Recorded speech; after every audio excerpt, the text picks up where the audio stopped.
अब संघ एक बहुत बड़ा संगठन है, शायद अब उसके 100 साल हो रहे, ये 100वां वर्ष है। और दुनिया में इतना बड़ा स्वयंसेवी संगठन कहीं होगा ऐसा मैंने तो नहीं सुना है। करोड़ों लोग उसके साथ जुड़े हुए हैं, लेकिन संघ को समझना इतना सरल नहीं है। संघ के काम को समझने का प्रयास करना चाहिए। और संघ स्वयं तो एक पर्पज ऑफ लाइफ जिसको कहे, इसके विषय में आपको एक अच्छी दिशा देता है। दूसरा, देश ही सब कुछ है और जन सेवा ही प्रभु सेवा है। ये जो हमारे वेद काल से जो कहा गया है, जो हमारे ऋषियों ने कहा, जो विवेकानंद ने कहा, वही बातें संघ के लोग करते हैं। तो स्वयंसेवक को कहते हैं भाई तुम्हें संघ में से जो प्रेरणा मिली वो 1 घंटा शाखा है, वो स्वयं नहीं, यूनिफॉर्म पहनना वो स्वयं संघ नहीं है। तुमने समाज के लिए कुछ करना चाहिए। और वो प्रेरणा के आज ऐसे काम चल रहे हैं, जैसे कुछ स्वयंसेवकों ने सेवा भारती नाम का संगठन खड़ा किया। ये सेवा भारती जो गरीब बस्तियां होती है, झुग्गी झोपड़ी में गरीब लोग रहते हैं, जिसको वो सेवा बस्ती कहते हैं। मेरी मोटी मोटी जानकारी है, करीब 1.25 लाख सेवा प्रकल्प चलाते हैं और किसी सरकार की मदद के बिना जो समाज की मदद से वहां जाना, समय देना, बच्चों को पढ़ाना, उनके हेल्थ की चिंता करना, ऐसे ऐसे काम करते हैं। संस्कार उनके अंदर लाना, उस इलाके में स्वच्छता का काम करना, यानी बिल्कुल 1.25 लाख एक छोटा नंबर नहीं है। वैसे कुछ स्वयंसेवक है संघ में से ही गढ़े हुए हैं,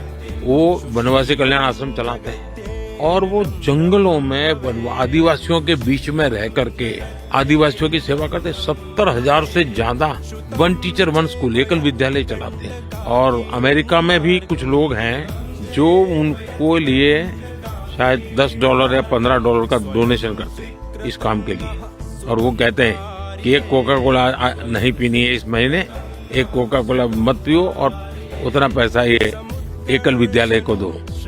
अब 70,000 एकल विद्यालय आदिवासी बच्चों को पढ़ाने के लिए करना।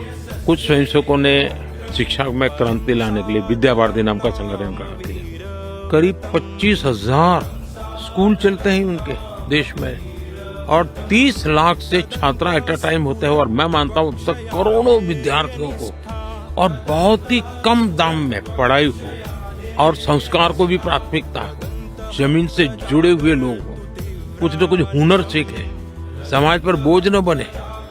यानी जीवन के हर क्षेत्र में वे, चाहे महिला हो, युवा हो, इवन मजदूर, शायद मेंबरशिप के हिसाब से मैं कहूं तो भारतीय मजदूर संघ है, शायद उसके 55,000 के करीब यूनियंस है शायद, और करोड़ों की तादाद में उनके मेंबर्स हैं। शायद दुनिया में इतना बड़ा लेबर यूनियन कुछ नहीं होगा। और सिखा कैसा जाता है, लेफ्टिस्ट लोगों ने मजदूरों की मूवमेंटों को बड़ा बल दिया।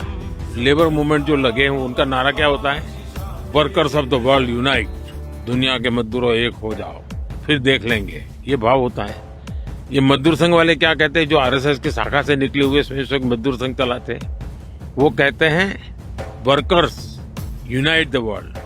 वो कहते हैं workers of the world unite, ये कहते हैं workers unite the world. Unite the world. ये कितना बड़ा वाक्य, 2 शब्दों में इधर उधर है, लेकिन कितना बड़ा वैचारिक बदलाव है। ये संघ की शाखा से निकले हुए लोग अपनी रुचि, प्रकृति, प्रवृत्ति के अनुसार जब काम करते हैं तो इस प्रकार के गतिविधियों को बल देते हैं। और जब इन कामों को देखेंगे तब आपको 100 साल में राष्ट्रीय स्वयंसेवक संघ ने भारत के सारे चकाचौंध दुनिया से दूर रहते हुए एक साधक की तरह समर्पित भाव से, तो मेरा ही सौभाग्य रहा कि ऐसे पवित्र संगठन से मुझे संस्कार मिले जीवन के, लाइफ ऑफ पर्पज में जो मिला।